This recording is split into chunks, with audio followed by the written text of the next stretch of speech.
What's going on YouTube? Kronos here, and welcome back to another PSO2 video. So today we're going to be talking about why I still play this game, and credit where credit's due. This actually came to me based on a video that Gemma just recently released, I want to say about 2 days ago as I'm recording this, about why she's still playing PSO2. And I do get similar questions, so I figured, heck, why not? And any of my other PSO2 content creators out there, feel free to do a similar video as well. I'm curious to see why everyone else is still sticking with the game the same way that I do. While I'm at it, I'll pose the same challenge that she posed to her viewers that I'll pose here for you guys. Why do you guys still play the game? What keeps you logging in, whether it be, every day, whether it be, just to do your dailies, AFK, hang out with friends, whatever it happens to be, I'd love to hear about it in the comments below. Also, before we continue, I am also going to make a renewed effort to kind of pull myself back a little bit. I have this really bad habit of talking very, very fast, and I do have to actively think about not speaking that quickly because sometimes it causes my words to slur together a little bit and it makes me difficult to understand. When I first started doing YouTube, for some reason, everything just flowed very, very well. And as time continued, things started to get a little out of hand for me. So my goal is to bring that back, hopefully with this video, as well as future videos on the channel. So let's get back to the topic at hand. Why do I still play PSO2 NGS? Well, it takes us back a little bit, not too far back, I guess, back far enough, back to Phantasy Star Blue Burst, I want to say. That time frame in my life for video games is all a bit of a blur, so forgive me if I'm not exactly correct. Realistically, I would say more of Phantasy Star Universe is about the time frame that I remember putting time into Phantasy Star games. Yeah, we're gonna go with Universe. That's the time frame I remember the most, and the time that I had probably the most fun with Phantasy Star games overall. I played Universe back on the Xbox 360 at a time where I just spent hours upon days playing Phantasy Star. I mean, I would get home, I would log in, start playing, I would get off of Phantasy Star and go eat dinner, come back, do my homework, and then immediately play Phantasy Star until I went to bed. That was my every single day for a long time. You're probably thinking to yourself, what, this nerd never went out? No, I did. It's just every time I wasn't going out and doing anything else, I was at home playing Phantasy Star Universe. And I say at home playing Phantasy Star Universe to the point where I think I burned through maybe 4 or 5 copies of the game. This is a time where, games were on CDs. I know that's super crazy for you guys, but I bought physical copies of the game itself for some crazy reason. I never bought the digital version of the game, and I bought it about 5 times because I'd play the game so much that I would burn out the CDs. I also played at a time where the Xbox 360 was dealing with its Red Ring of Death issue, and I actually found that I could fix that issue on my Xbox 360 by, wait for it, overheating the console. I would purposely turn my console on without any of the CDs or anything in it and wrap the vents with towels until the console overheated to the point where it would remelt the soldering that was actually got off of the chip that would cause the red ring, and it would cause my console to work again. It's a wonder I didn't start a fire in my house when it came down to it, though there was a story where my ceiling kind of fell in. I'll leave that one for another time. Anyway, we've gotten a bit off topic, so needless to say, I played a lot of Phantasy Star Universe. I made a lot of friends playing Phantasy Star Universe, some that I still know to this day, and that actually played Phantasy Star Online 2 as well. And when a good friend of mine told me, hey, this game Phantasy Star Online 2 is available, but it's only available in Japan, I immediately got really, really hyped. Now, this was a time where you had to get through the capture boss to play and things like that.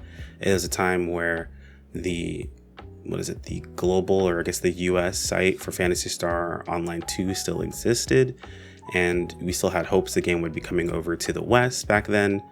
And for those of you guys, by the way, in case you weren't aware, there was a time where we knew the game was coming over to the West and then would go away, only to come back during the award ceremony years later.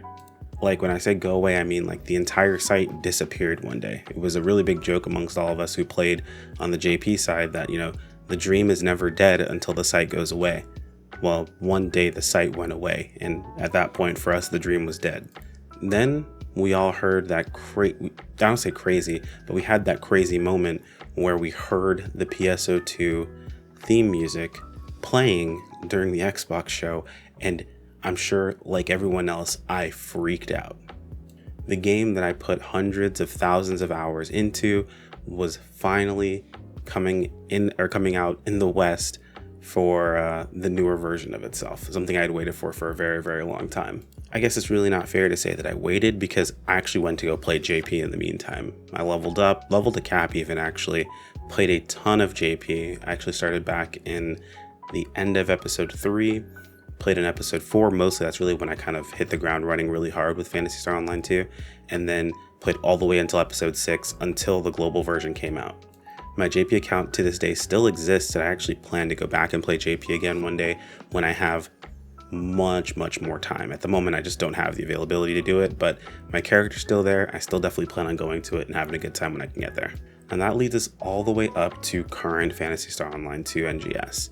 Now, as far as the current state of the game goes, I know a lot of people have, had mixed opinions about the game itself, when it should have launched, how things should have gone, so on and so forth. One thing I like to remember and trying to keep me in line is hindsight is always 2020. It's easy to say that we should have waited or we could have delayed something to come out when it's already out now and you would much rather have the later version. Now, that's not to say there's no merit to the game having a better launch, because it definitely could have used a much better launch, but there is always a silver lining. In this situation itself, we got to play the game very early on, and we also get to provide feedback of things that we really didn't like. Now, the devs did release their release cycle, and it was optimistic to think that there was going to be enough for us to do in between 6-month periods to not release anything. However, the fact that we can offer that feedback now means that that's not something that we're going to have to deal with consistently moving forward. Think about it. We got the game way back over 6 months ago. And moving forward, we're not going to get a really different design plan until probably a good 5 months from now. Now, the dev team did mention they're making a shift or a focus to make sure there's more content available, and they have shown that that's what they're really working on. Now, of course, these 6 months will show how much more they've added, and then after the next patch cycle that we'll have in about 5 months from now, it'll really show how much they've actually refocused that. But that's a lot of time. Imagine if we had the game released in December. We would just now be getting to the portion of them making these changes, or even receiving the feedback for these changes. So I am still grateful we got the game when we did. That being said, there is something to say about a game releasing at worse than the previous version of the game. And unfortunately, that tends to happen for a lot of games. When you have a game at the end of its development cycle, it's really hard to compare it to another game's start of development cycle, especially a game that's been out for years and years at a time. It's common that people have the mindset of, why didn't they just continue PSO2? And I guess for me, with a lot of games that I've played, being someone who played Final Fantasy 11 going into Final Fantasy 14, playing tons of Monster Hunter games, think about playing Generations Ultimate going into Monster Hunter World, or playing Monster Hunter World Iceborne going into Monster Hunter Rise. I'm just, I guess, accustomed to the idea that once the game reaches a fully finished product, it's going to be much better and closer to what I liked beforehand, or maybe even surpass it. But it's tough to, really have to deal with getting there. I remember Gemma mentioning in her video specifically that when she played, the beta for JP PSO2, or I played early on in PSO2, that there was the Matterboard system. And if you guys don't know what the Matterboard system is, let me tell you, it was the worst way to tell a story for anyone that was coming to the game later. At the time, it wasn't that bad because there wasn't a lot to do, and you could do it over time, and you can get a pretty good story told to you. Essentially, what would happen is you'd go out to the exploration zones, and you would interact with certain interactables or go to certain locations, or after killing specific bosses or talking to certain NPCs, you'd get certain cutscenes. It was basically like telling a story where it told you where to go, because based on the Matterboard itself, which worked great at that time. But as more things came out and they added more to the Matterboard, it was an absolute nightmare to try to get through. Now, of course, they changed that, they iterated on it, made it better, but that's something we didn't see in NGS, thank God. Now, they already have talks of saying, they might have to change up the progression path for, newer players that are coming in later down the line. And that actually leads into one of my first major topics of why I'm still sticking with this game. I know, 9 minutes in and I'm getting to the first topic. Very different than the original PSO2, the NGS devs really seem to be paying attention to what the player base says. Now, they may miss the mark, however, they do hear what we have to say, and they are actioning a lot of things that players are mentioning. I'm sure I've said this in videos beforehand, but if you played base PSO2 as a fighter, how long did you guys cry out for buffs until you finally got them when PSO2 was already finally almost over? In NGS, Braver cried for buffs and they saw them come in, I want to say maybe about a month later. And not even just that, they addressed the fact that Bravers were crying out for buffs. They said, hey, we heard you and we're working on it. Players have been crying out for lack of content and they said, hey, look, we're refocusing the way that we're doing development. We're working on it. We're going to make this better. And they said flat out, hey, this isn't going to be something that's going to be available in Redum. It's going to be later on down the line. And they showed us a plan of how they're going to be doing it. Now, I can tell you I've been a part of games that have died out, that have like flat. I mean, I played Maple Story 2, if that tells you anything. I have been a part of games that just did not work out. And the same thing happens every time. It is the dev or the player base speaks to the devs and tells them what they think is the issue with the game. The devs ignore the player base and just move forward with what they think the better choice actually is. And then eventually the players give up on the devs because they're not listening to them, and then the dev team gives up on the game. It's when the dev team doesn't listen and then gives up on the game or isn't doing anything different that you really need to be concerned. However, the amount of communication we're seeing, I mean, what we complained about the website for a little while, then all of a sudden the website got a complete makeover.